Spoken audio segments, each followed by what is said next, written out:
ഉൽപ്പത്തി 49 1 മുതൽ 33 വരെയുള്ള വാക്യങ്ങൾ. യാക്കോബിന്റെ അനുഗ്രഹം. യാക്കോബ് തന്റെ മക്കളെ വിളിച്ചു പറഞ്ഞു, എല്ലാവരും ഒന്നിച്ചു കൂടുവിൻ, ഭാവിയിൽ നിങ്ങൾക്ക് എന്ത് സംഭവിക്കുമെന്ന് ഞാൻ പറയാം. യാക്കോബിന്റെ പുത്രന്മാരെ ഒന്നിച്ചുകൂടി കേൾക്കുവിൻ, നിങ്ങളുടെ പിതാവായ ഇസ്രായേലിന്റെ വാക്കുകൾ ശ്രദ്ധിക്കുവിൻ. രൂബൻ, നീ എന്റെ കടിഞ്ഞൂൽ പുത്രനാണ്, എന്റെ ശക്തിയും എന്റെ പൗരുഷത്തിന്റെ ആദ്യ ഫലവും.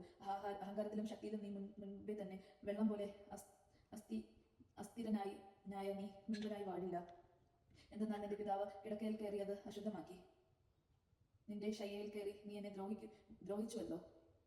ഷിമയോനും ലേവിയും കൂടപ്പിറപ്പുകളാണ്, അവരുടെ വാക്കുകൾ അക്രമത്തിന്റെ ആയുധങ്ങളാണ്. അവരുടെ ഗൂഢാലോചനകൾ എന്റെ മനസ്സ് പങ്കുകൊള്ളാതിരിക്കട്ടെ, അവരുടെ സമ്മേളനത്തിൽ എന്റെ ആത്മാവ് പങ്കുചേരാതിരിക്കട്ടെ. എന്നാൽ തങ്ങളുടെ കോപത്തിൽ അവർ മനുഷ്യരെ കൊന്നു, ക്രൂരതയിൽ അവർക്ക് ആളുകളുടെയും പുതി നരമ്പ് വെട്ടി. അവരുടെ ഉഗ്രമായ കോപവും രൂക്ഷമായ ക്രോധവും ശപിക്കപ്പെടട്ടെ. ഞാൻ അവരെ യാക്കോബിൽ വിഭജിക്കും, ഇസ്രായേലിൽ ചിതറിക്കുകയും ചെയ്യും. യൂദ, നിന്റെ സഹോദരന്മാർ നിന്നെ പുകഴ്ത്തും, നിന്റെ കൈ ശത്രുക്കളുടെ കഴുത്തിൽ പതിക്കും, നിന്റെ പിതാവിന്റെ പുത്രന്മാർ നിന്റെ മുൻപിൽ കുമ്പിടും. യൂദ ഒരു സിംഹക്കുട്ടിയാണ്, എന്റെ മകനെ, നീ ഇരയിൽ നിന്ന് മടങ്ങിയിരിക്കുന്നു. അവർ ഒരു സിംഹത്തെ പോലെയും സിംഹിനെ പോലെയും പതുങ്ങിക്കിടന്ന് വിശ്രമിക്കുന്നു.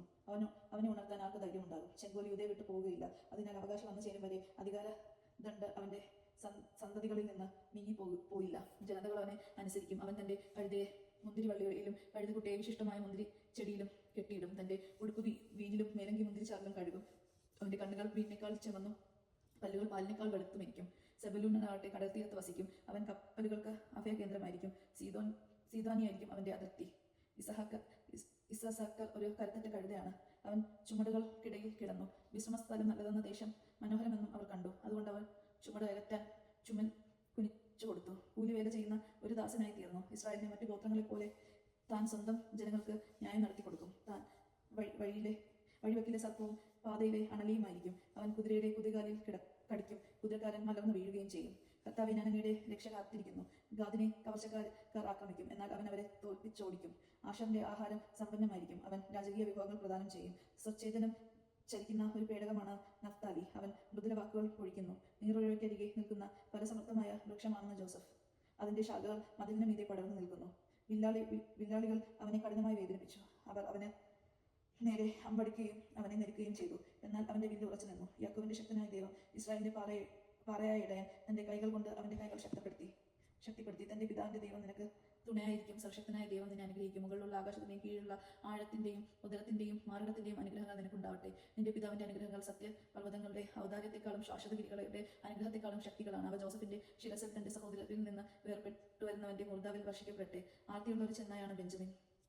അവൻ രാവിലെ ഇര വിഴുങ്ങുകയും വൈകുന്നേരം കവർച്ച മുതൽ പങ്കിടുകയും ചെയ്യും. ഇവരാണ് ഇസ്രായേലിലെ 12 ഗോത്രങ്ങൾ. അവരുടെ പിതാവ് അവരോട് പറഞ്ഞതാണത്. അവൻ എല്ലാവരെയും അനുഗ്രഹിച്ചു, ഓരോരുത്തർക്കും ചേർന്ന വിധത്തിലാണ് അവൻ അനുഗ്രഹിച്ചത്. യാക്കോബിന്റെ മരണം. യാക്കോബ് അവരോട് ആവശ്യപ്പെട്ടു, ഞാൻ എന്റെ ആളുകളോട് ചേരുകയായി.